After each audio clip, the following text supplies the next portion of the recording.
tôi xin được bắt đầu bài pháp hôm nay bằng một lời chào trân trọng gửi đến toàn thể đại chúng đang lắng nghe.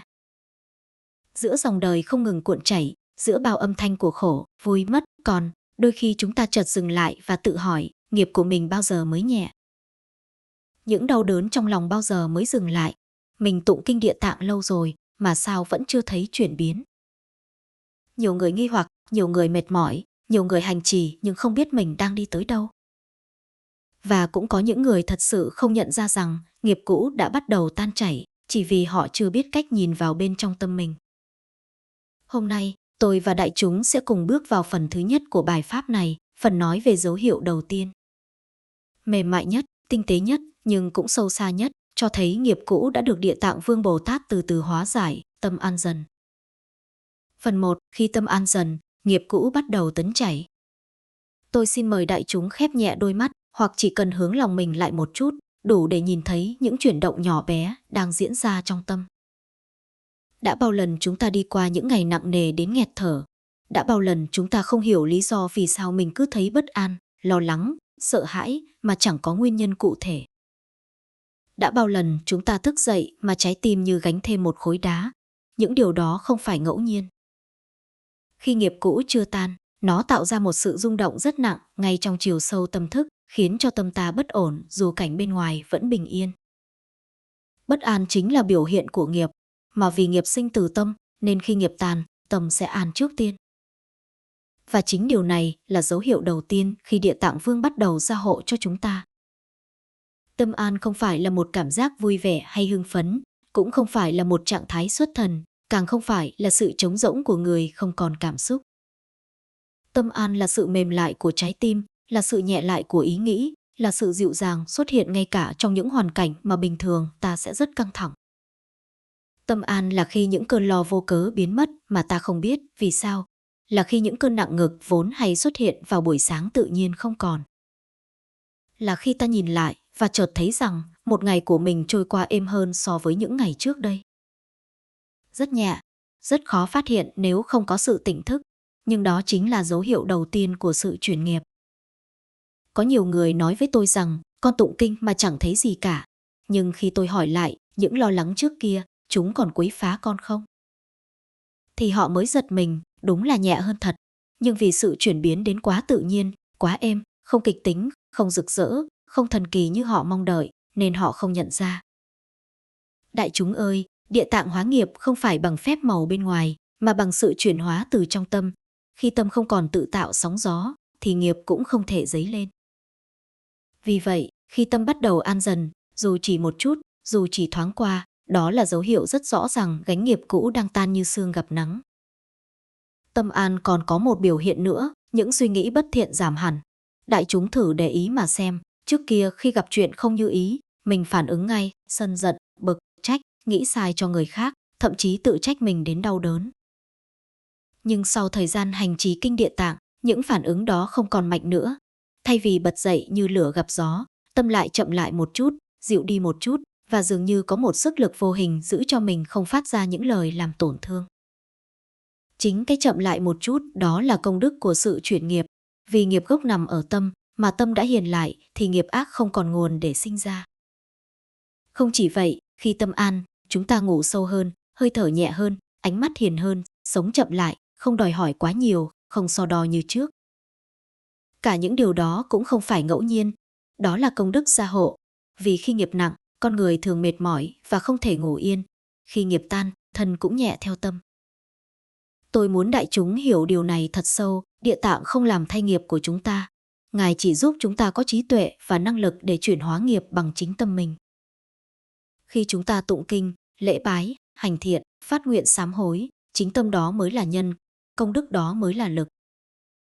Còn Địa Tạng là ánh sáng soi đường, là đại nguyện nâng đỡ, là bồ đề tâm ôn hòa giúp chúng ta có sức đi tiếp. Bởi vậy, sự chuyển nghiệp không phải là Ngài lấy nghiệp của chúng ta đi, mà là Ngài giúp ta vượt qua nghiệp mà không đau đớn như trước.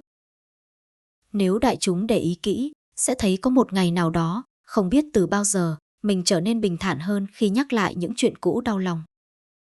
Tâm không còn thắt lại nữa, tâm không còn gợn giận nữa, tâm không còn nhói buốt nữa. Đó chính là lúc nghiệp cũ bắt đầu rời khỏi ta. Người đời thường nghĩ nghiệp tan là phải đổi đời ngay lập tức, phải may mắn ào ạt, phải giàu có bất ngờ, phải được người giúp đỡ khắp nơi. Nhưng sự thật không phải như thế. Dấu hiệu đầu tiên của nghiệp tan là tâm an. Khi tâm an rồi, các duyên thiện mới lần lượt xuất hiện. Còn khi tâm chưa an, dù có phước đến trước, ta cũng không nắm được. Đại chúng hãy ghi nhớ, tâm là gốc của quả báo. Khi gốc thay đổi, cành lá mới đổi theo.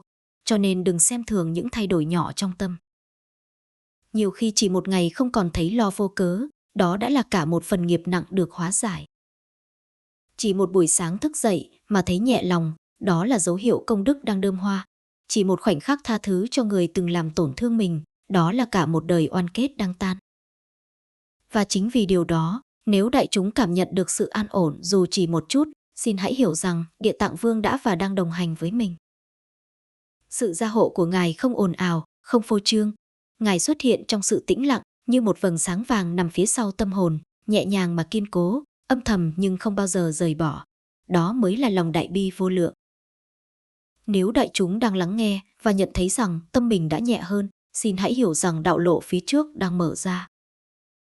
Và tôi xin mời đại chúng, nếu muốn tiếp tục đồng hành cùng những bài pháp như thế này, xin hãy nhấn đăng ký kênh Bước Chân Nhân Duyên. Để mỗi ngày có thêm một ánh sáng nhỏ bước vào tâm mình, để những lời dạy của Địa Tạng không bị bỏ quên giữa biển đời rộng lớn, và để chúng ta cùng nhau làm lớn con đường thiện lành mà mỗi chúng ta đang tạo dựng. Việc đăng ký không chỉ là để nhận thông báo, mà còn là gieo một hạt giống lành, hạt giống của sự tiếp tục lắng nghe Pháp, tiếp tục giữ tâm thiện, tiếp tục nuôi dưỡng trí tuệ. Xin đại chúng hoan hỉ. Phần 2, khi chướng ngại giảm dần, nghiệp cũ đang được gỡ ra từ từ. Tôi xin được cùng đại chúng bước vào phần thứ 2 của bài Pháp này, tiếp nối dòng chảy từ phần 1, nơi chúng ta đã nói về dấu hiệu đầu tiên của sự chuyển nghiệp, tâm an dần. Và hôm nay, tôi muốn dẫn đại chúng đi sâu vào một dấu hiệu thứ 2 rất rõ rệt, rất thực tế, rất dễ nhận biết trong đời sống hàng ngày, nhưng đôi khi chúng ta lại không nhìn ra. Đó là khi những chướng ngại trong cuộc sống bắt đầu giảm dần, không còn dồn dập như trước, không còn bế tắc như trước. Mọi thứ không phải biến mất, nhưng chúng trở nên dễ thở. Và chính điều này là minh chứng mạnh mẽ rằng nghiệp cũ đang được Địa Tạng Vương Bồ Tát giúp tháo gỡ một cách âm thầm nhưng chắc chắn. Đại chúng thân mến, nghiệp xấu khi đến không phải lúc nào cũng là những biến cố lớn lao như tai nạn, bệnh tật nặng hay mất mát. Nghiệp thường thể hiện qua những chuyện nhỏ nhặt nhưng liên tục, khiến cuộc sống của ta như bị ai nắm lại, bóp chặt, không cho ta bước tới. Đó có thể là những việc hỏng hóc lặp đi lặp lại, những trục trặc trong công việc, những hiểu lầm nối tiếp trong gia đình. Những rắc rối về thủ tục, những mối quan hệ căng thẳng, những chuyện vô duyên vô cớ xảy ra. Nhiều khi đại chúng thấy cuộc đời mình cứ như đi ngược chiều gió, càng cố càng mệt, càng nỗ lực càng gặp chướng ngại.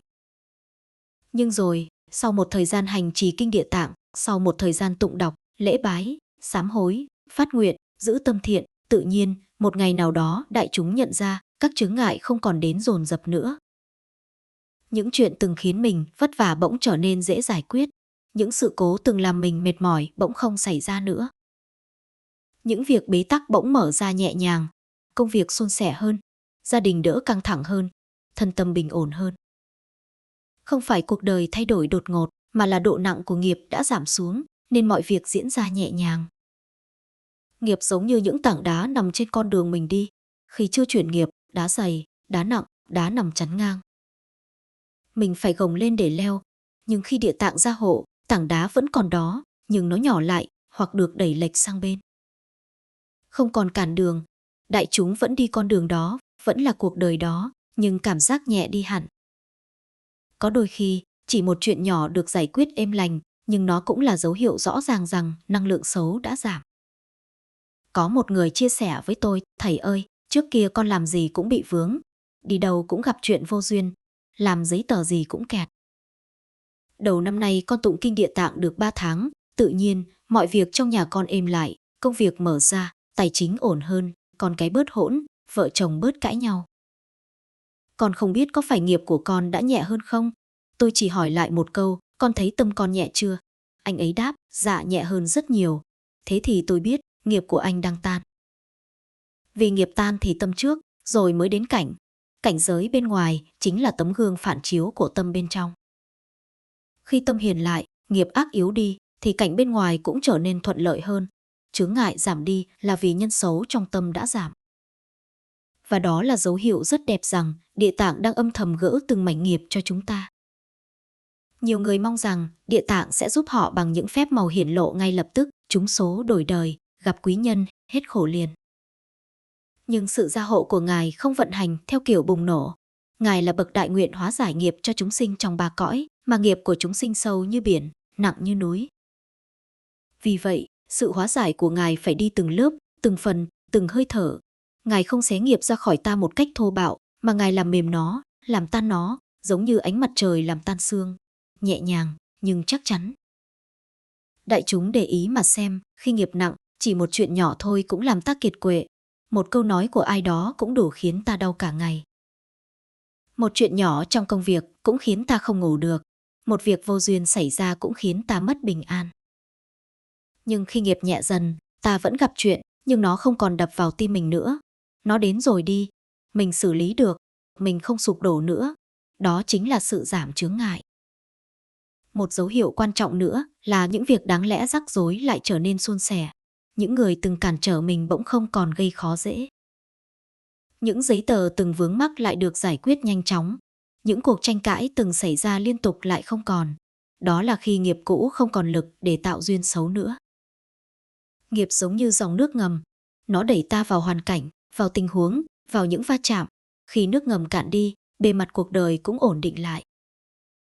Người hành trì kinh Địa Tạng thường có một giai đoạn như vậy, không phải trúng số, không phải giàu có ngay, không phải cuộc đời thay đổi kỳ diệu, mà chỉ đơn giản là mọi thứ trở nên êm. Và sự êm đó chính là dấu hiệu chuyển nghiệp mạnh mẽ nhất.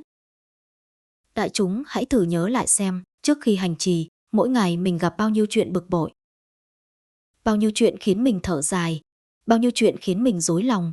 Và bây giờ, mình còn gặp bao nhiêu chuyện như vậy. Nếu giảm đi, thì nghiệp đã giảm, không cần tìm phép màu nào khác. Nhiều người không nhận ra điều này vì họ nghĩ sự chuyển nghiệp phải mang màu sắc siêu nhiên.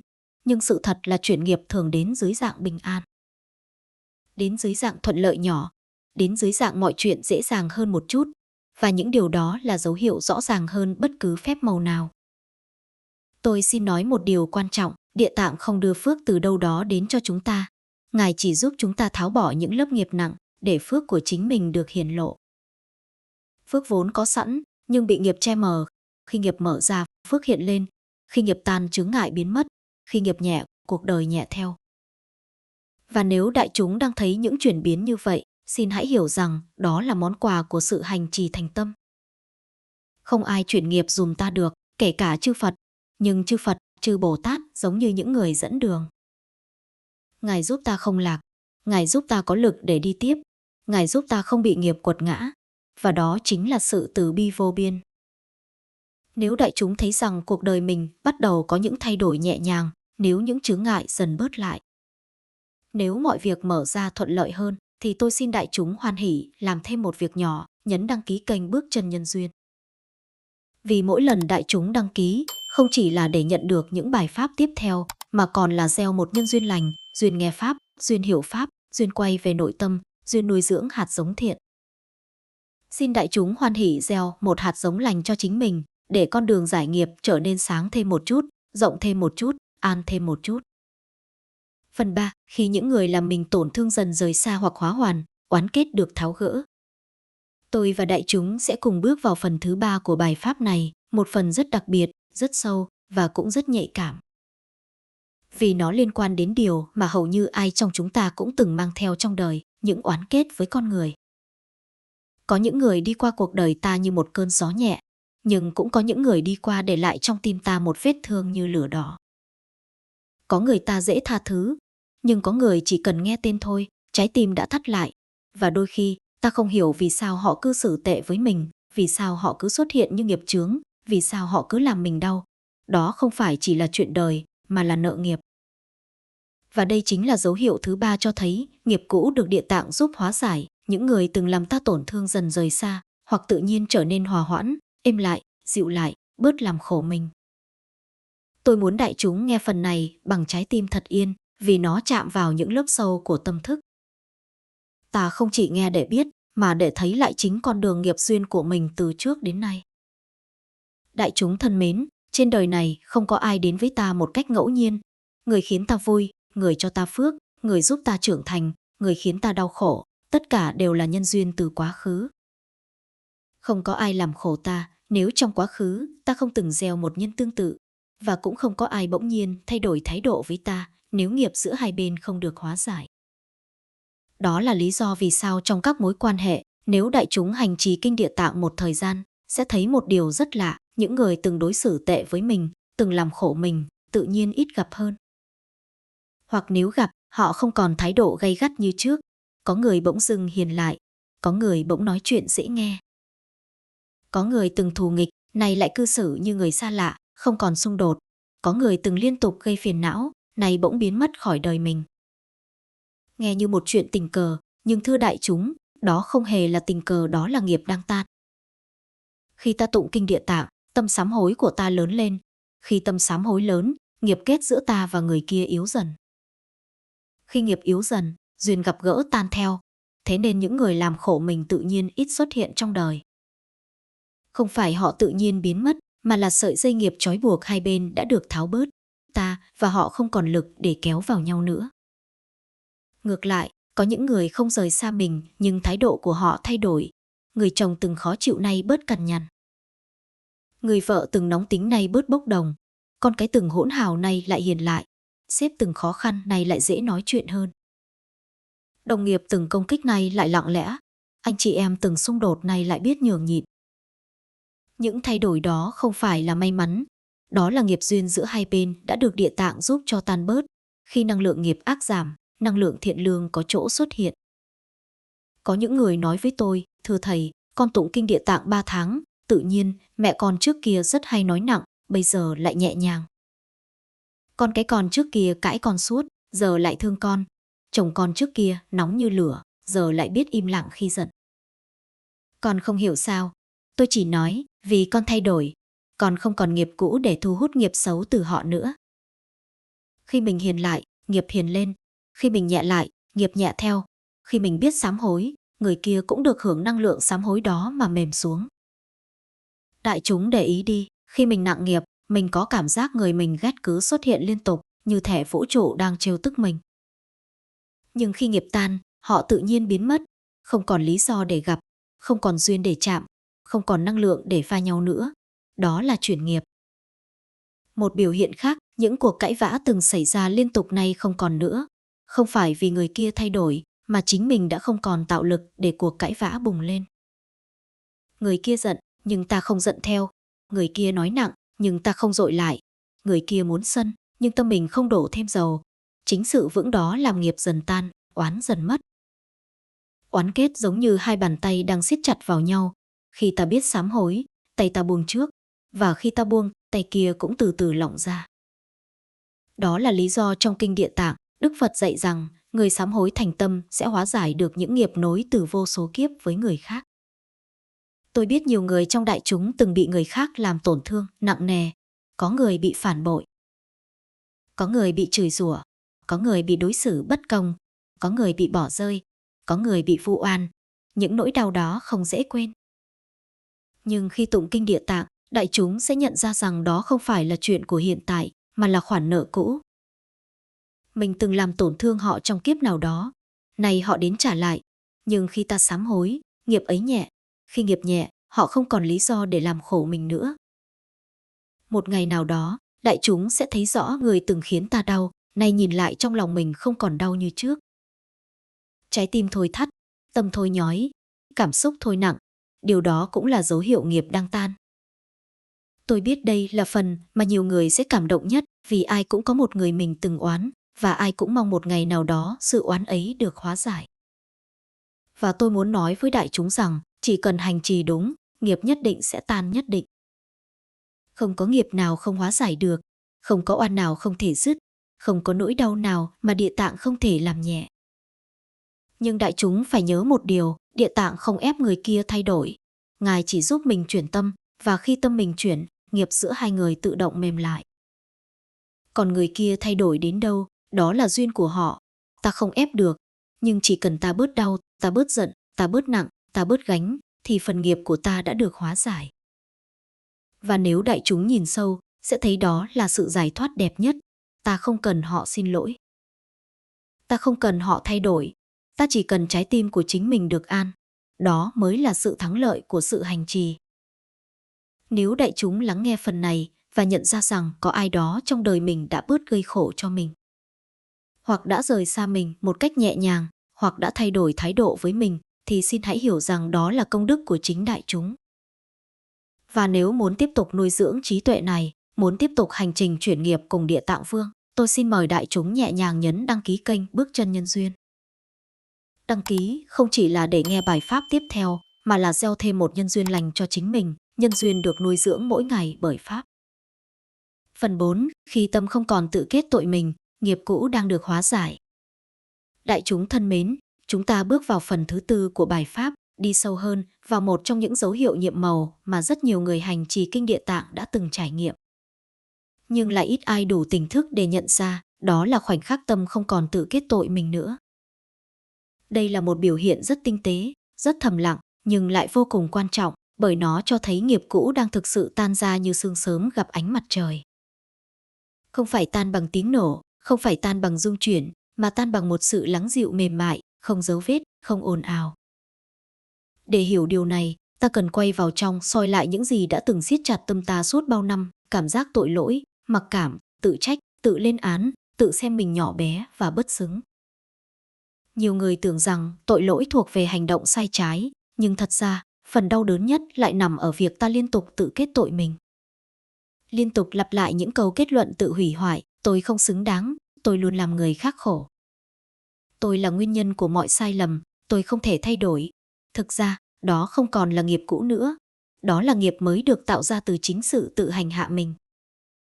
Khi ta tụng kinh Địa Tạng, niệm danh hiệu Ngài, lễ bái Ngài, phát nguyện theo Ngài, ánh sáng từ bi của Ngài chạm vào đúng vùng tối ấy, nơi ta chưa từng dám bước vào. Ngài không đánh đổ nó, Ngài không chỉ trích nó, Ngài không phán xét nó, Ngài chỉ tỏa ánh sáng, và khi có ánh sáng thì bóng tối không còn nơi bám víu. Khi ta tụng kinh, ta tưởng rằng mình chỉ đọc lời, chỉ âm thầm phát nguyện, chỉ lặp lại tiếng Nam Mô Địa Tạng Vương Bồ Tát. Nhưng thật ra, mỗi uy lực của lời kinh đang đi sâu vào tâm ta như dòng nước chảy qua mảnh đất khô cằn, từng chút, làm mềm đi những mảnh đất chai sạn nhất. Một ngày nào đó, đại chúng sẽ nhận ra một điều kỳ lạ, những chuyện ngày xưa khiến ta nhức nhối không còn làm ta đau như trước. Ta nhớ lại, nhưng không thấy tim siết lại. Ta nghĩ đến lỗi mình, nhưng không còn dằn vặt. Ta hồi tưởng một thời mình từng làm tổn thương ai đó, nhưng thay vì co rút, ta chỉ thấy một sự bình an lạ lùng, và trong sự bình an đó, ta có đủ sáng suốt để gửi lời sám hối đến họ mà không tự hành mình. Đó chính là dấu hiệu rất rõ của nghiệp đang được Địa Tạng hóa giải. Vì sao? Bởi Địa Tạng không đến để xóa hành động đã xảy ra, chuyện đã làm thì vẫn đã làm, nhưng Ngài giúp ta thoát khỏi sự giam cầm của chính cảm giác tội lỗi kéo dài. Cảm giác khiến ta không thể tiến lên, không thể tu tiến, không thể mở lòng. Có những người gặp tôi và nói, thưa thầy, con tụng kinh Địa Tạng mà con vẫn thấy có lỗi với ba mẹ, lỗi với vợ chồng, lỗi với quá khứ. Tôi chỉ hỏi lại họ đúng một câu, con cảm thấy lỗi hay con đang tự lên án mình? Hai điều này rất khác nhau. Cảm thấy lỗi là điều lành, là thiện tâm, là sự thức tỉnh. Nhưng tự lên án mình là si mê, là biến mình thành nạn nhân của chính tâm tưởng. Nghiệp được hóa giải khi ta biết nhận lỗi, nhưng không còn tự đánh đập tâm mình nữa. Khi nghiệp chưa hóa giải, ta chỉ biết tự trừng phạt mình. Khi nghiệp đang hóa giải, ta biết nhận lỗi và chuyển hóa nó bằng hành động tốt lành. Khi nghiệp được hóa giải sâu, ta không còn mang gánh nặng của quá khứ lên vai nữa. Ta bước đi nhẹ hơn, ta thở nhẹ hơn, ta nhìn cuộc đời bằng đôi mắt bình an hơn. Và nhất là ta không còn lặp lại sai lầm cũ nữa. Đại chúng thử nhớ lại xem, có phải có những thời điểm trong đời ta cứ lặp lại sai lầm, cứ hứa thay đổi rồi lại quay về thói quen cũ. Đó là vì ta chưa thoát khỏi cơ chế tự trừng phạt ngầm. Một người thực sự giải nghiệp không phải là người nói tôi hết nghiệp rồi, mà là người không còn quay lại vết xe cũ. Một người biết sám hối chân thành là người biết đứng dậy, sửa đổi, nhẹ nhàng biết ơn bài học và không chìm vào sự dằn vặt vô ích. Và để đạt được điều ấy không dễ, nếu không có ánh sáng của Địa Tạng nâng đỡ. Khi tâm không còn tự lên án mình, đó không phải sự vô cảm, cũng không phải biện minh. Đó là vì ta đã bước sang giai đoạn khác của nội tâm, biết sám hối mà không tự siết cổ mình, biết trách nhiệm mà không tự hành xác, biết nhận lỗi mà không tự nhấn mình xuống bùn. Sự tỉnh thức này là một dấu hiệu vô giá. Khi tâm bắt đầu được thanh lọc, ta sẽ cảm thấy những suy nghĩ tiêu cực tự động giảm xuống. Những giấc ngủ bớt nặng nề, những ký ức đau lòng không còn ám ảnh, những hình ảnh về lỗi lầm không còn xuất hiện bất ngờ trong tâm như bóng ma. Đại chúng sẽ cảm nhận rõ rằng bên trong mình vừa có một cánh cửa mở ra, và sau cánh cửa ấy là không gian nhẹ nhàng mà trước đây mình chưa từng biết. Đó chính là ánh sáng của Địa Tạng đang làm việc. Ngài không cần phép màu bên ngoài. Phép màu thật là sự chuyển hóa bên trong tâm. Người khác có thể không nhìn thấy, nhưng ta lại cảm nhận rõ đến từng tế bào. Và khi dấu hiệu này xuất hiện, đại chúng hãy biết ơn, bởi đây là một trong những biểu hiện bí mật nhưng mạnh mẽ nhất cho thấy nghiệp cũ đang thật sự được tháo gỡ. Ta không còn tự làm mình khổ vì điều đã qua. Ta không còn sống trong bóng tối của chính mình. Ta bắt đầu hướng về tương lai bằng nội tâm nhẹ hơn, sáng hơn và thanh tịnh hơn. Đó chính là công đức hành trì, là sự gia trì của Địa Tạng, là quả lành của sám hối chân thật. Và thưa đại chúng, nếu đại chúng đang cảm nhận được điều kỳ diệu ấy, xin hãy tiếp tục nuôi dưỡng nó, tiếp tục tụng kinh, tiếp tục lễ bái, tiếp tục phát nguyện. Để ánh sáng ấy ngày một mạnh hơn, để tâm ngày một rộng mở hơn, để nghiệp cũ ngày một mỏng đi như sương tan dưới nắng. Và trước khi tôi bước sang phần tiếp theo, nếu đại chúng cảm thấy bài pháp giúp mình thấm sâu, giúp mình hiểu rõ hơn con đường tu tập, tôi xin mời đại chúng nhẹ nhàng đăng ký kênh Bước Chân Nhân Duyên để chúng ta có thể cùng nhau tiếp tục hành trình chuyển hóa này mỗi ngày. Phần 5. Khi các mối quan hệ bắt đầu hóa giải một cách tự nhiên, nghiệp cũ đang được chuyển hóa. Đại chúng thân mến, chúng ta bước vào phần thứ 5, một phần rất quan trọng, bởi vì dấu hiệu này hầu như ai hành trì kinh Địa Tạng đủ lâu cũng sẽ trải qua, chỉ là nhiều khi ta không nhận ra, hoặc ta nghĩ đó chỉ là sự tình cờ. Nhưng thật ra, không có thứ gì tình cờ trong nhân quả, và lại càng không có thứ gì tự nhiên xảy ra, trong khi chúng ta đang nỗ lực chuyển hóa chính mình dưới sự gia hộ của Địa Tạng Vương Bồ Tát. Dấu hiệu ấy chính là những mối quan hệ từng căng thẳng, từng đau thương, từng tổn thương, từng gãy vỡ, từng không thể hóa giải, bỗng nhiên nhẹ lại. Không phải nhẹ trong một ngày, không phải thay đổi trong một bữa, mà nhẹ dần, êm dần, mềm dần, như một sợi dây từng bị siết chặt này được nới ra từng chút. Thưa đại chúng, nghiệp rất thường sinh ra trong quan hệ giữa người với người. Vì vậy, sự chuyển hóa của nghiệp cũng thường được nhìn thấy rõ nhất ở chính những nơi mà chúng ta từng đau lòng nhất. Có những người từng ghét ta, bỗng không còn ghét nữa. Có những người từng không muốn nhìn mặt ta, nay lại nói chuyện bình thường. Có những người từng lạnh nhạt, nay lại dịu đi. Có những cuộc nói chuyện từng đầy căng thẳng, nay lại diễn ra nhẹ nhàng hơn. Có những sự hiềm khích tưởng chừng như đời đời không thể hòa giải, nay lại tan ra trong lặng lẽ. Và điều kỳ lạ nhất là không phải ta phải làm gì đó đặc biệt, không phải ta phải tìm họ, xin lỗi họ, giải thích điều gì với họ. Không phải ta phải cố thay đổi họ, tất cả xảy ra rất tự nhiên, như một dòng chảy. Đây là điều mà rất nhiều người hành trì kinh Địa Tạng ngạc nhiên, họ không cố gắng thay đổi ai, nhưng mọi người xung quanh lại thay đổi. Không phải họ cố gắng làm cho ai yêu thương mình hơn, nhưng thái độ của người khác với họ lại trở nên mềm hơn. Không phải họ cố gắng làm cho gia đình hòa thuận, nhưng bỗng nhiên những cuộc cãi vã giảm xuống, những tiếng lớn tiếng ít đi, không khí bớt nặng nề. Điều đó không phải phép lạ, không phải tình cờ, không phải một sự may mắn ngẫu nhiên. Đó chính là nghiệp đang mỏng đi. Khi nghiệp mỏng đi, tương tác giữa người với người trở lại trạng thái tự nhiên, không còn bị nhuộm màu bởi những lăng kính quá khứ. Khi nghiệp nặng, chỉ cần nghe một câu, ta đã giận. Khi nghiệp nhẹ, cùng câu ấy, nhưng ta hiểu khác, cảm khác, tiếp nhận khác. Đại chúng thử nhìn lại, đã bao lần ta giận không phải vì người ta nói gì, mà vì nghiệp trong tâm ta khiến ta hiểu sai điều họ nói. Khi nghiệp nặng, mọi lời đều dễ làm ta tổn thương. Khi nghiệp nhẹ, lời nặng cũng hóa nhẹ. Khi nghiệp mỏng, ta không còn phản ứng bằng bản năng, mà bằng tỉnh thức. Và khi ta thay đổi, mọi mối quan hệ chung quanh ta cũng thay đổi. Điều quan trọng nhất tôi muốn nói với đại chúng, không có sự thay đổi nào của người khác là ngẫu nhiên. Tất cả đều là phản chiếu của sự thay đổi trong tâm ta. Khi ta đủ từ bi, người khác không còn muốn làm tổn thương ta. Khi ta đủ bình an, người khác không còn muốn gây sự với ta. Khi ta đủ hiểu biết, người khác không còn muốn tranh hơn thua với ta. Khi ta đủ nhẹ nhàng, người khác tự nhiên cũng nhẹ nhàng với ta. Khi nghiệp nặng, ta thu hút bất hòa. Khi nghiệp nhẹ, ta thu hút hòa thuận.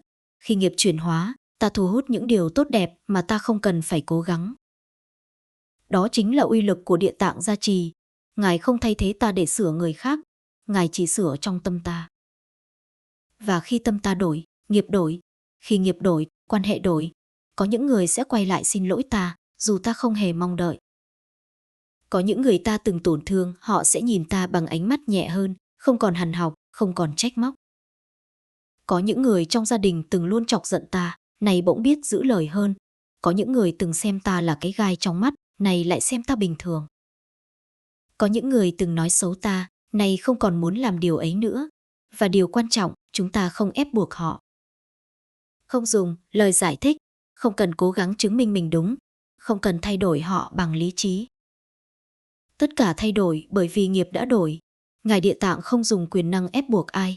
Ngài dùng ánh sáng để làm tan nghiệp, và nghiệp tan thì quan hệ tự tan những khúc mắc của nó. Nhưng điều vi diệu nhất, sâu sắc nhất là ngay cả khi người khác chưa thay đổi, ta cũng không còn thấy họ khiến ta khổ nữa. Đây là dấu hiệu đặc biệt sâu, không phải ai cũng thấy ngay, nhưng ai hành trì đủ lâu đều gặp. Trạng thái này giống như một người đi qua cơn bão. Bão vẫn còn đó, nhưng ta có áo ấm, có mái che, có nơi trú thân. Ta không còn bị cuốn đi bởi gió. Người khác có thể còn sân, còn nóng, còn phán xét, nhưng ta không còn dao động. Ta thấy họ như một người đang bệnh, và ta chỉ khởi lòng thương. Khi ta không còn bị tổn thương bởi họ, nghiệp giữa ta và họ đã được Địa Tạng hóa giải ở tầng rất sâu. Nghiệp không chỉ thể hiện ở việc họ đối xử với ta thế nào, mà ở việc ta phản ứng ra sao. Khi ta thay đổi phản ứng, ta đã thoát khỏi nghiệp. Đại chúng thân mến, nếu một ngày nào đó ta bỗng nhiên thấy mình ít giận hơn trong những tình huống từng khiến ta bùng nổ, nếu ta thấy mình kiên nhẫn hơn với những người từng làm ta khó chịu, nếu ta thấy mình có thể trò chuyện bình thường với người từng làm ta đau lòng, nếu ta thấy khoảng cách trong gia đình bỗng mềm lại, nếu ta thấy mọi người xung quanh dễ chịu hơn, dễ gần hơn, dễ thương hơn, nếu ta cảm nhận rằng những mối quan hệ từng khiến ta mệt mỏi nay dần dần trở nên ấm lại, thì xin hãy biết rằng Địa Tạng đang đồng hành cùng ta. Nghiệp đang nhẹ đi từng chút, nút thắt đang được tháo ra từng vòng. Duyên lành đang tăng trưởng từng ngày. Và đại chúng ơi, nếu những lời này giúp đại chúng soi chiếu lại cuộc đời mình, thấy được những chuyển hóa đang thầm lặng diễn ra, thấy được bước chân của Địa Tạng trong từng sự bình an mới nảy sinh, thì tôi kính mời đại chúng nhẹ nhàng đăng ký kênh Bước Chân Nhân Duyên, để mỗi bài pháp như thế này có thể tiếp tục đồng hành cùng đại chúng trên con đường tu tập và chuyển hóa nghiệp lực từng ngày. Phần 6. Khi lòng thương và bi mở rộng, nghiệp cũ dần tấn. Đại chúng thân mến, chúng ta bước sang phần thứ 6 của bài pháp hôm nay, nơi tôi sẽ dẫn đại chúng nhìn sâu vào một biểu hiện nữa. Vừa giản dị vừa vi diệu, nhưng cực kỳ quan trọng, lòng thương và bi của ta bắt đầu mở rộng. Và nhờ đó, nghiệp cũ dần tan biến. Đây là một bước quan trọng mà nhiều người hành trì kinh Địa Tạng rất dễ bỏ qua. Vì thay đổi này không rầm rộ, không ồn ào, mà âm thầm len lỏi vào từng ngóc ngách tâm thức, len lỏi vào từng mối quan hệ, len lỏi vào cách ta đối diện với cuộc đời. Trước khi nghiệp được hóa giải, lòng thương của chúng ta thường rất hẹp, chỉ quanh quẩn với bản thân, hoặc chỉ dành cho những người xứng đáng. Ta dễ giận, dễ buồn, dễ hờn, dễ sân, dễ oán hận. Ta nghĩ người kia không xứng đáng được thương. Ta giữ lòng hẹp, tâm hẹp, phước hẹp và nghiệp cứ nặng. Nhưng khi ta hành trì kinh Địa Tạng, niệm danh hiệu Bồ Tát, phát nguyện sám hối và hành thiện, một năng lượng từ bi dần len vào. Một ngày nào đó, ta nhận ra mình bỗng dưng biết thương người khác mà không cần lý do, bỗng dưng thấy đau cùng nỗi đau của họ mà không trách, bỗng dưng thấy buồn trước khổ đau mà không oán. Đó chính là dấu hiệu sâu sắc của nghiệp cũ đang tan. Đại chúng để ý, khi nghiệp nặng, ta thường thấy người làm tổn thương ta là người xấu, hoàn cảnh làm khổ ta là oan đời bất công, mình bị vướng. Tất cả đều phản ánh nghiệp cũ chưa được hóa giải. Khi lòng thương mở rộng, ta bắt đầu nhìn sự việc khác. Ta thấy rằng, người làm khổ ta cũng là một con người đang chịu nghiệp riêng, hoàn cảnh khó khăn cũng là duyên để ta học, để ta trưởng thành. Ta không còn phán xét dữ dội, không còn sân giận quá mức, không còn tạo nghiệp mới bằng sự hận thù. Lòng thương mở ra chính là sự chuyển hóa, và khi nó mở, nghiệp cũ tự tan. Một biểu hiện cụ thể nữa, khi gặp những người yếu đuối, đau khổ, hoặc từng gây khó dễ cho mình, ta thấy lòng tự nhiên mềm ra. Ta có thể giúp mà không cần được cảm ơn, ta có thể nhìn họ bằng ánh mắt hiểu biết mà không cần thù hận, ta có thể im lặng bên họ mà không cần lên tiếng sửa chữa. Tất cả những khoảnh khắc này là dấu hiệu rằng nghiệp cũ đang được hóa giải. Khi lòng thương mở rộng, tầm nhẹ đi, nghiệp ác trong quá khứ không còn chỗ bám và nhân lành bắt đầu tăng trưởng. Đại chúng thử để ý, nếu một ngày nào đó ta không còn nổi giận khi ai đó gây lỗi. Nếu ta có thể tha thứ trong lòng mà không cần họ xin lỗi, nếu ta thấy khổ đau của người khác mà không còn sân, đó chính là công đức của Địa Tạng đang hoạt động. Khi ta mở lòng, ánh sáng từ bi của Ngài chiếu vào từng góc tối của nghiệp, từng mảnh tội lỗi, từng vết thương, làm tan những nút thắt, làm mềm những tảng đá cũ, làm cho trái tim trở nên rộng mở hơn. Hãy nhớ rằng, mở lòng không có nghĩa là yếu đuối. Ngược lại, mở lòng là sức mạnh lớn lao. Khi lòng thương mở, ta đủ kiên nhẫn, đủ sáng suốt, đủ điềm tĩnh để đối diện với tất cả nghiệp cũ mà không tạo thêm nghiệp mới. Khi ta không phản ứng bằng sân giận, không tạo thêm hận thù, nghiệp cũ tự tan. Khi ta biết yêu thương mà không điều kiện, nghiệp cũ tự hóa giải. Và điều quan trọng, đại chúng ơi, khi lòng thương lan ra, cuộc sống sẽ phản chiếu lại điều đó. Người chung quanh sẽ mềm dịu hơn, sự va chạm sẽ giảm, các mối quan hệ sẽ hòa nhã. Năng lượng chung quanh ta sẽ nhẹ nhàng hơn, và chính điều này là bằng chứng sinh động rằng Địa Tạng đang cùng ta chuyển hóa nghiệp xưa. Đây là một bước tiến cực kỳ quan trọng, không phải mọi biến cố bên ngoài dừng lại, mà là ta đối diện chúng bằng một tâm từ bi rộng mở. Nhờ đó, nghiệp cũ không còn tác động mạnh và những hạt giống thiện lan rộng. Nếu đại chúng đang cảm nhận được sự thay đổi trong lòng mình, nếu nhận ra lòng thương bắt đầu mở rộng, tôi xin mời đại chúng nhấn đăng ký kênh Bước Chân Nhân Duyên. Mỗi lần đăng ký là gieo một nhân duyên lành, gieo thêm ánh sáng từ bi, gieo thêm sức mạnh để tiếp tục hành trình hóa giải nghiệp cũ và nuôi dưỡng nghiệp lành. Đây là một hành động nhỏ nhưng có ý nghĩa lớn lao, góp phần giúp tâm mình và tâm người khác được bình an. Phần 7. Khi những cơn lo âu và sợ hãi giảm dần, nghiệp cũ được hóa giải. Đại chúng thân mến, chúng ta tiếp tục bước vào phần thứ 7, nơi tôi muốn dẫn đại chúng nhìn sâu vào một biểu hiện khác. Tinh tế nhưng vô cùng rõ ràng của việc nghiệp cũ đang được Địa Tạng Vương hóa giải. Đó là khi những lo âu, sợ hãi và bất an trong đời sống giảm dần, thay vào đó là cảm giác an nhiên, bình ổn và tin tưởng vào chính bản thân cũng như vào con đường mình đang đi. Đây là một bước quan trọng mà nhiều người dễ bỏ qua, bởi khi mọi thứ vẫn diễn ra bình thường bên ngoài, tâm ta có thể chưa nhận ra sự thay đổi đang âm thầm diễn ra bên trong. Thưa đại chúng, nghiệp cũ không chỉ hiện ra qua những va chạm với người khác, mà còn biểu hiện dưới dạng những cơn lo âu, nỗi sợ hãi, những cảm giác bất lực, bế tắc. Khi nghiệp còn nặng, ta dễ bị cuốn theo những suy nghĩ tiêu cực, luôn cảm thấy bất an trước tương lai. Nghi ngờ khả năng của bản thân, lo sợ mọi quyết định đều sai lầm, lo sợ mọi người xung quanh sẽ làm khổ mình. Và thậm chí ta lo sợ chính sự tồn tại của bản thân. Đây là dấu hiệu nghiệp cũ đang chi phối ta sâu sắc. Nhưng khi hành trì kinh Địa Tạng, khi niệm danh hiệu Ngài, khi sám hối chân thành và phát nguyện hướng thiện, một năng lượng từ bi kỳ diệu bắt đầu len vào. Những nỗi sợ, những lo âu, những bất an từng ngày từng giờ làm ta mệt mỏi, này bắt đầu giảm bớt. Ta không còn cảm giác bị dòng đời xô đẩy một cách vô lý. Ta nhận ra, dù chuyện gì xảy ra, mình vẫn có đủ sức để vượt qua. Ta hiểu rằng những khó khăn, những thử thách, những mối quan hệ rắc rối chỉ là phần của nghiệp cũ đang dần được hóa giải. Khi ta đối diện chúng bằng tâm bình tĩnh, bằng niềm tin vào ánh sáng từ bi của Địa Tạng, những cơn lo âu không còn sức mạnh chi phối và ta đi qua chúng mà không bị cuốn đi. Đại chúng thử nhớ lại xem, trước đây, chỉ một biến cố nhỏ cũng khiến ta mất ngủ, lo lắng cả tuần. Một lời nói không vừa ý cũng khiến ta trằn trọc cả đêm. Một sự kiện bất ngờ cũng làm tim đập nhanh, đầu óc quay cuồng. Khi nghiệp còn nặng, tất cả những phản ứng đó đều là hệ quả của những mảnh nghiệp chưa được hóa giải. Nhưng khi nghiệp bắt đầu tan, ta cảm thấy nhẹ nhõm. Những biến cố tương tự xảy ra, nhưng ta không còn rối ren, không còn hoảng sợ, không còn chấn động sâu bên trong. Ta vẫn buồn, vẫn tiếc, vẫn nhận ra vấn đề, nhưng trái tim đã bình an, tâm đã vững. Có người từng nói với tôi, thầy ơi, trước đây tôi lo lắng đủ thứ, thậm chí lo cho tương lai của người khác. Nhưng bây giờ, tôi vẫn quan tâm, nhưng không còn bị xao động. Tôi thấy lòng nhẹ nhàng lạ thường. Tôi chỉ mỉm cười và nói, đó là dấu hiệu nghiệp cũ đang tan. Ánh sáng từ bi của địa tạng đang làm dịu những rối ren bên trong con. Chính cảm giác an nhiên này là một minh chứng sống động cho thấy năng lượng ác nghiệp đang được hóa giải để nhường chỗ cho phước lành, cho sự bình an, cho trí tuệ và từ bi trong tâm. Khi những lo âu và sợ hãi giảm dần, đại chúng sẽ nhận thấy mình hành xử sáng suốt hơn, không vội vàng, không nóng giận, không lún sâu vào thất vọng. Tâm bình an chính là biểu hiện bên ngoài của nội lực, bên trong được gia trì bởi địa tạng. Khi tâm bình an, nghiệp cũ không còn kéo ta xuống, không còn khiến ta thất vọng, đau khổ hay bất lực. Ta đủ sáng suốt để lựa chọn hành vi đúng, đủ bình tĩnh để xử lý vấn đề, đủ từ bi để đối diện với người khác. Khi nghiệp cũ không còn, ta tự do hơn, và chính tự do ấy là kết quả trực tiếp của sự hóa giải nghiệp.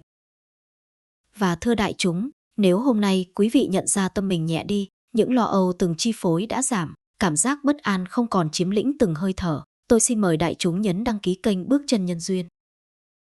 Mỗi đăng ký là một hạt giống nhân duyên lành, gieo thêm ánh sáng vào tâm, nuôi dưỡng sự an nhiên và bình ổn, để mỗi ngày ta có thể tiếp tục hành trình chuyển hóa nghiệp cũ dưới sự gia trì của Địa Tạng Vương Bồ Tát. Phần 8. Khi những cơn xung đột nội tâm tấn biến, nghiệp cũ được giải thoát. Đại chúng thân mến, chúng ta bước vào phần thứ 8, nơi tôi muốn dẫn đại chúng nhận ra một biểu hiện khác. Sâu sắc và tinh tế của việc nghiệp cũ đang được Địa Tạng Vương hóa giải khi những xung đột nội tâm. Những mâu thuẫn bên trong bản thân tan biến, lòng mình nhẹ nhàng, không còn giằng co, dằn vặt hay bất mãn với chính mình. Đây là một dấu hiệu thầm lặng nhưng mạnh mẽ, vì hầu hết con người đều sống trong sự xung đột nội tâm mà không hề nhận ra, và chính những xung đột đó là nơi ươm mầm của nghiệp cũ. Trước đây, khi đối diện với lựa chọn khó khăn, nhiều người cảm thấy bất lực, chán nản hoặc tự trách, tự giận chính mình. Khi làm sai điều gì đó, ta không chỉ cảm thấy có lỗi mà còn tự hành hạ bản thân bằng sự hối hận kéo dài, tự kết tội và lo lắng không ngừng. Những xung đột nội tâm này như hai luồng điện chạy trong tâm, khiến ta quay cuồng, khiến đời sống tinh thần mệt mỏi và khiến nghiệp cũ không có cơ hội tan. Nhưng khi hành trì kinh Địa Tạng, khi phát nguyện sám hối, khi niệm danh hiệu Ngài với tâm trí thành, một sự chuyển hóa bắt đầu diễn ra. Ta nhận ra, không phải mọi lỗi lầm là bi kịch, không phải mọi tổn thương là thất bại, không phải mọi quan hệ căng thẳng là dấu chấm hết. Khi ta nhìn lại với ánh sáng từ bi, những xung đột nội tâm dần được dịu lại, từng mâu thuẫn được tháo gỡ, từng nỗi giằng co được cân bằng. Ta học cách không chống lại cảm xúc, mà quan sát chúng một cách an nhiên, không tự đánh giá, không tự lên án. Một dấu hiệu đặc trưng là khi trước đây mỗi lần nghĩ đến một quyết định sai lầm, tâm ta chao đảo, lo âu, thậm chí đâm ra oán ghét chính mình, thì giờ đây ta chỉ thấy một cảm giác nhẹ nhàng. Ta hiểu rằng đó là bài học, là duyên cũ đã đến, là cơ hội để chuyển hóa. Ta không còn bị trói bởi cảm giác lỗi lầm. Khi những xung đột nội tâm tan biến, nghiệp cũ cũng mất chỗ bám, không còn tác động mạnh đến tâm. Đại chúng thân mến, có những người hỏi tôi, thầy ơi, con hành trì, nhưng sao lòng con vẫn hay giằng co, vẫn có cảm giác khó chịu. Tôi đáp, điều đó là bình thường. Nhưng nếu con tiếp tục hành trì với tâm trí thành, từng xung đột sẽ dịu, từng nút thắt sẽ mở, từng phần nghiệp cũ sẽ tan. Sự chuyển hóa không xảy ra ngay lập tức, nhưng nhất định sẽ đến khi con không bỏ cuộc. Khi những xung đột nội tâm tan biến, ta sẽ thấy đời sống nhẹ nhõm hơn, các quyết định trở nên sáng suốt, các quan hệ trở nên êm dịu, lòng ta thanh tịnh. Đây chính là dấu hiệu rõ rệt cho thấy Địa Tạng Vương đang hóa giải nghiệp cũ từ bên trong, không phải bằng sức mạnh bên ngoài, mà bằng ánh sáng từ bi thấm vào từng lớp tâm thức. Và thưa đại chúng, nếu hôm nay quý vị nhận ra trong lòng mình những xung đột cũ đang dịu lại, những nút thắt trong tâm đang được tháo mở, tôi xin mời đại chúng nhấn đăng ký kênh Bước Chân Nhân Duyên. Mỗi lượt đăng ký là một nhân duyên lành, gieo thêm ánh sáng từ bi, tiếp tục nuôi dưỡng tâm bình an, để hành trình hóa giải nghiệp cũ được trọn vẹn từng ngày dưới sự gia trì của Địa Tạng Vương Bồ Tát. Phần 9. Khi cảm xúc và tư duy trở nên sáng sủa, nghiệp cũ đang tấn dần. Đại chúng thân mến, chúng ta bước vào phần thứ 9, nơi tôi sẽ dẫn đại chúng nhận ra một biểu hiện vô cùng tinh tế, nhưng rõ rệt của việc nghiệp cũ đang được Địa Tạng Vương hóa giải. Khi cảm xúc và tư duy trở nên sáng sủa, không còn bị lôi kéo bởi bóng tối quá khứ, và năng lực nhận thức trở nên rõ ràng, minh mẫn hơn. Đây là một bước quan trọng, bởi khi tâm trí sáng suốt, khi cảm xúc không còn bị xiềng xích bởi nghiệp, đời sống tâm linh và thực tại đời thường sẽ trở nên nhẹ nhàng và linh hoạt hơn. Trước đây, khi nghiệp chưa được hóa giải, đại chúng thường thấy mình dễ bị lôi kéo bởi những cảm xúc tiêu cực, sân giận, hờn oán, ganh ghét, sợ hãi, buồn bã, chán nản. Những cảm xúc này không chỉ làm đau khổ tâm, mà còn che lấp khả năng nhìn rõ sự thật, khả năng lựa chọn, khả năng nhận ra nhân duyên và hướng đi đúng. Tư duy bị nhiễu loạn, quyết định sai lầm, hành vi dễ bị sai lệch. Đó là dấu hiệu của nghiệp còn nặng. Nhưng khi hành trì kinh Địa Tạng, khi phát nguyện sám hối, khi niệm danh hiệu Ngài với tâm trí thành, một sự chuyển hóa âm thầm nhưng mạnh mẽ bắt đầu diễn ra. Cảm xúc tiêu cực không biến mất hoàn toàn, nhưng ta không còn bị chúng chi phối. Ta nhận ra nỗi giận, nỗi buồn, nỗi lo là nhân duyên cũ đang nổi lên để được hóa giải, và ta đối diện chúng bằng trí tuệ, bằng sự bình an, bằng từ bi. Khi trí tuệ chiếu sáng, cảm xúc được định hình, tâm không còn bị xao động bởi những chuyện đã qua, và sự sáng suốt bắt đầu xuất hiện. Đại chúng thân mến, dấu hiệu rõ ràng nhất là khi đối diện với thử thách, ta không còn hoang mang, không còn bối rối, không còn để những ký ức đau đớn chi phối quyết định. Khi gặp người từng gây đau khổ, ta nhìn họ với sự thông cảm, không còn sân giận hay oán hận. Khi suy nghĩ về quá khứ, ta không còn chìm đắm trong hối tiếc hay tự trách, mà chỉ nhìn thấy bài học, thấy duyên nghiệp, thấy cơ hội để trưởng thành. Một người hành trì lâu sẽ nhận ra, khi tâm sáng, nghiệp cũ tự tan, không còn va vấp, không còn phản ứng bốc đồng, không còn cảm xúc bị đè nén hay bị giật giật. Tư duy sáng suốt, cảm xúc cân bằng, hành vi đúng mực, và đời sống tinh thần trở nên nhẹ nhàng, trong sáng. Đó là dấu hiệu sinh động rằng Địa Tạng đang hóa giải nghiệp cũ từng lớp, như ánh sáng xuyên qua những tầng mây dày đặc, chiếu rọi tâm ta, làm tan bóng tối của quá khứ. Đại chúng thử quan sát, khi hành trì đều đặn, có những ngày bạn nhận ra tâm mình thanh tịnh, dễ quyết định, dễ hành xử, dễ nhìn đời mà không bị quá khứ đè nặng. Khi đó, tức là nghiệp cũ đang mất dần sức mạnh và năng lượng thiện lành, năng lượng từ bi, năng lượng trí tuệ bắt đầu trỗi dậy. Đây chính là một trong những bằng chứng sống động và sâu sắc nhất cho thấy Địa Tạng Vương đang đồng hành cùng chúng ta, giúp hóa giải nghiệp cũ, từng bước đưa tâm về trạng thái sáng suốt, an nhiên. Nếu đại chúng đang cảm nhận được tâm trí sáng suốt hơn, cảm xúc dịu dàng hơn, nhận thức rõ ràng hơn, tôi kính mời đại chúng nhấn đăng ký kênh Bước Chân Nhân Duyên. Mỗi lượt đăng ký là một hạt giống thiện duyên, giúp ánh sáng từ bi lan tỏa, tiếp tục nuôi dưỡng sự sáng suốt và bình an. Để đại chúng tiến gần hơn tới sự hóa giải nghiệp cũ, hướng tới một đời sống thanh tịnh và giải thoát. Phần 10. Khi tất cả nhân duyên hòa hợp, nghiệp cũ đã được hóa giải. Đại chúng thân mến, chúng ta đã đi đến phần cuối cùng của bài pháp hôm nay, nơi tôi sẽ dẫn đại chúng nhận ra một biểu hiện tổng hợp rõ ràng và trọn vẹn nhất của việc nghiệp cũ được Địa Tạng Vương hóa giải khi tất cả nhân duyên trong đời sống hòa hợp. Từ bên trong tâm thức đến bên ngoài hành vi, từ mối quan hệ đến cảm xúc, từ tư duy đến hành động, đại chúng cảm nhận một sự thanh thản, an nhiên và viên mãn. Đây là giai đoạn mà chúng ta biết chắc chắn rằng ánh sáng từ bi của Địa Tạng đã thấm sâu, từng lớp nghiệp cũ tan biến và tâm thức trở nên tự do. Đại chúng thân mến, khi nghiệp còn nặng, chúng ta thường thấy cuộc sống như một chuỗi thử thách không dứt, nỗi buồn nối tiếp nỗi buồn, lo âu nối tiếp lo âu, mâu thuẫn nối tiếp mâu thuẫn. Những thứ này dường như chồng chất, đè nặng lên mỗi bước chân, làm trái tim mệt mỏi, làm trí óc rối ren, làm tâm hồn chao đảo. Nhưng khi hành trì kinh Địa Tạng, khi chúng ta niệm danh hiệu Ngài, phát nguyện sám hối, hành thiện và mở lòng từ bi, từng lớp bóng tối dần tan, từng nhân duyên được chuyển hóa, từng quan hệ được dịu đi, từng cảm xúc được thanh lọc. Đại chúng sẽ nhận ra mình không còn bị ám ảnh bởi quá khứ, không còn bị chi phối bởi những lỗi lầm xưa, không còn bị kéo vào những cơn giận dữ hay sợ hãi vô cớ. Mọi thứ trở nên rõ ràng, nhẹ nhàng, tự nhiên. Mối quan hệ xung quanh trở nên hài hòa, không còn căng thẳng vô lý. Người ta đối xử với mình thế nào, ta vẫn giữ được tâm bình an. Ta đối diện thử thách như đối diện một cơ hội để trưởng thành, một bài học để hiểu sâu nhân quả. Và điều kỳ diệu nhất là ta không còn tạo nghiệp mới từ sân hận, từ hờn giận, từ sợ hãi. Khi tâm đã tự do, nghiệp cũ hoàn toàn mất sức mạnh. Đây là dấu hiệu cuối cùng và trọn vẹn nhất khi tất cả nhân duyên hài hòa, mọi mối quan hệ, mọi sự kiện, mọi cảm xúc, mọi suy nghĩ đều chuyển hóa theo ánh sáng từ bi, nghĩa là nghiệp cũ đã được Địa Tạng hóa giải. đại chúng cảm nhận một sự an nhiên sâu thẳm, một bình yên không thể diễn tả bằng lời. Đây là thời điểm ta bước ra khỏi vòng luân hồi nhỏ của chính mình, bước vào dòng chảy rộng lớn hơn, nơi từ bi, trí tuệ và an lạc hội tụ. Thưa đại chúng, bài pháp hôm nay không phải chỉ để nghe rồi quên, mà là để ghi nhớ, để hành trì, để thấy từng bước chuyển hóa của chính mình. Nếu đại chúng cảm thấy bài pháp thấm sâu, cảm nhận ánh sáng từ bi đang lan tỏa trong tâm, xin hãy nhấn đăng ký kênh Bước Chân Nhân Duyên. Mỗi lượt đăng ký là một bước chân nhân duyên, một lời nhắc nhở để tiếp tục hành trình chuyển hóa nghiệp cũ, gieo thêm ánh sáng, gieo thêm bình an, gieo thêm từ bi và trí tuệ vào đời sống.